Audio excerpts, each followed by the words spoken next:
Tá sé méle phobal ach céir de an conra fiscoch in áríide le Katie McCrail. Bé winter na héireann bhóta cha ar conra fiscoch an éantais orpaí ag dearan na míosa seo an trí go híana lá bealtaine. Nóta sé Reifreann ar gunra cósaíochta an tainneam effigiúil atá an Reifreann seo an Gaelscéal.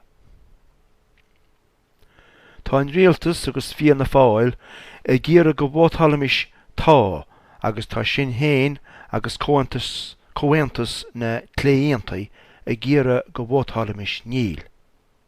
Ach céir de chéalaíonn an conra cósaíochta go ginearálta don tír do limistéir an euro agus don Aontas Orpach. Tá 7 déag atá limistéir an euro cinneó dhéanana mar gheall ar a gunra seo, agus is muoine an taon tír atá reachtáil Reifreann ar an gceist. Déanaí parlamente na díre eile an cinneó ar suna bobbal.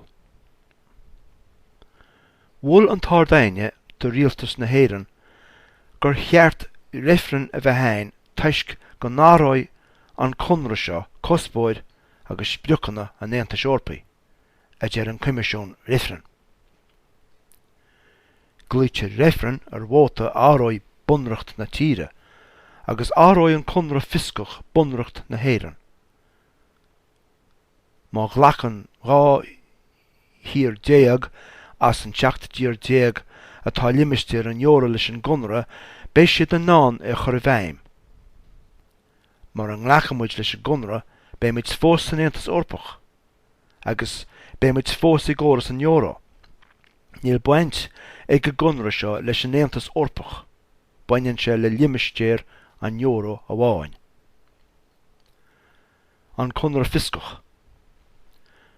An aimimetá leis an gunra fiscoch ná íireacht a dhéana an euro agus limistéir an euro a chur na chóras airgudra seasfach. Agus smacht a chuineáil ar hir na Heorpa ons nach meach siad an nán níos mó airgid a cha ná bhfuil leacab. Tá sé mar aimime go gunra a chintiú nach dárlóid cúlú achnamíochta ná boró réadmhaine macasól an hí na hála inéing le déanaí.